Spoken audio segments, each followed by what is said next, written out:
मिलो ना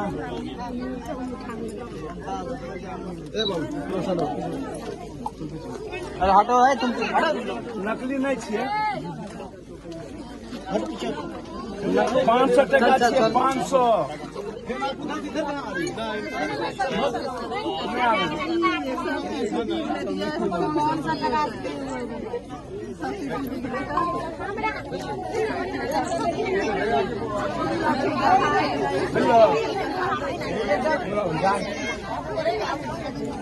तोरा अपने बाबू मिले लगता है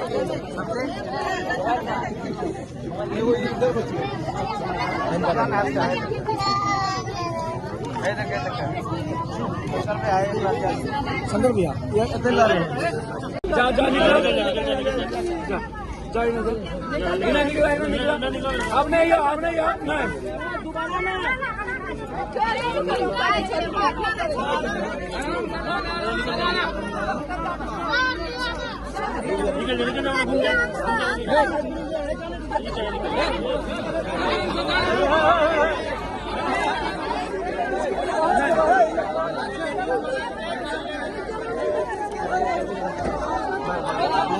किसी को 1000, चिरौती को 1000, 6000 की आबादी में कहीं 200, कहीं 100।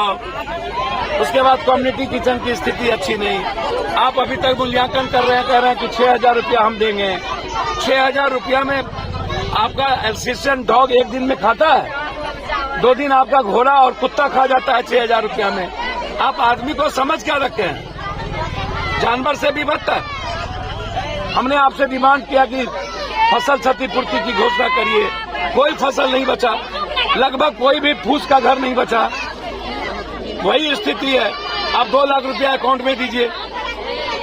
प्रधानमंत्री आवास योजना और मुख्यमंत्री आवास योजना से आप पक्का मकान की घोषणा कीजिए, फसल क्षतिपूर्ति की बात करिए। तो आप शो करते नहीं हैं, आप राजनीति करते हैं 6000 रुपया देके। अरे भैया, आपके पैसे से ज्यादा पैसा पप्पू यादव को हमको तो 4.5 पौने 5 लाख लोगों को हम राहत पहुंचा दिए हम अपने हाथ से। एक बड़ा सवाल है, पप्पू यादव लगातार बिहार के कोने कोने में घूम घूम कर बाढ़ पीड़ितों का जायजा ले रहे हैं, दौरा कर रहे हैं और अपनी आर्थिक मदद भी कर रहे हैं। लेकिन नीतीश कुमार जी कह रहे हैं कि बिहार के बाढ़ पीड़ितों पर जो बिहार सरकार का जो राशि। नीतीश कुमार जी से पूछिए कि राष्ट्रीय कार्य समिति की बैठक अभी करना जरूरी था, दिल्ली रहना जरूरी था, अभी मुख्यमंत्री की घोषणा जरूरी थी, भारत रत्न जरूरी थे, घूमना बाहर जरूरी था। सत्ता पक्ष और विपक्ष या कोई नेता, आपने कभी देखा किसी बाढ़ क्षेत्र में? कभी आपने सुना किसी घर में? जिस दिन बांध टूटी तब से लेके 11 दिनों तक कैसे लोग बचेंगे? कहीं भी एनडीआरएफ के नाव में तेल नहीं थी, कहीं भी। लगभग मवेशी बांध के भीतर मर गया, लगभग। अब मवेशी के साथ गरीबों की जिंदगी का क्या हाल होता आप अंदाजा नहीं कर सकते। इसीलिए हमारा बिल्कुल डिमांड है कि एक राजनीति नहीं करिए और जनता का अधिकार यदि सरकार के खजाने पर है तो पूरा फसल क्षतिपूर्ति घोषित करिए, बाढ़ क्षेत्र घोषित करिए। आलमनगर चौसा को जैसे हमने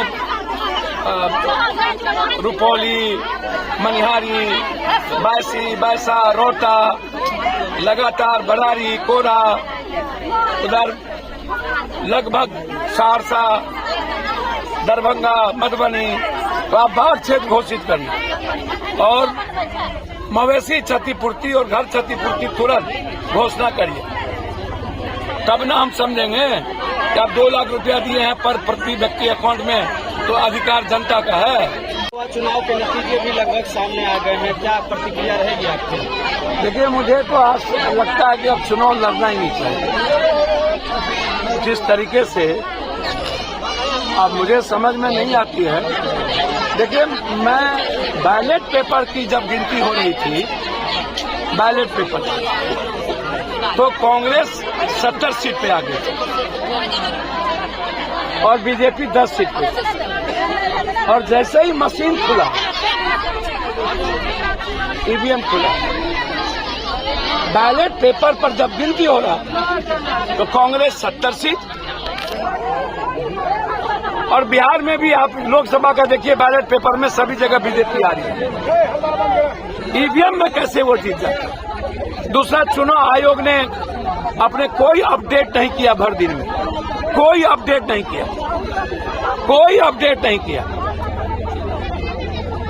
हम विपक्ष से आग्रह करेंगे, अपने अहंकार को खत्म करिए, एक होकर के ईवीएम के खिलाफ लड़िए, और जिस तरीके से हरियाणा में जाटों का वोट बंटवारा ओम प्रकाश चौटाला, अभय और ST/SC का वोट का बंटवारा आम आदमी पार्टी और अन्य लोगों में हुआ, जिसका नतीजा मिला कि आज बीजेपी कुछ आंशिक चीजों से जीत गई। लेकिन इतने दिनों तक जम्मू कश्मीर, अगले बार अयोध्या में बीजेपी हारी थी,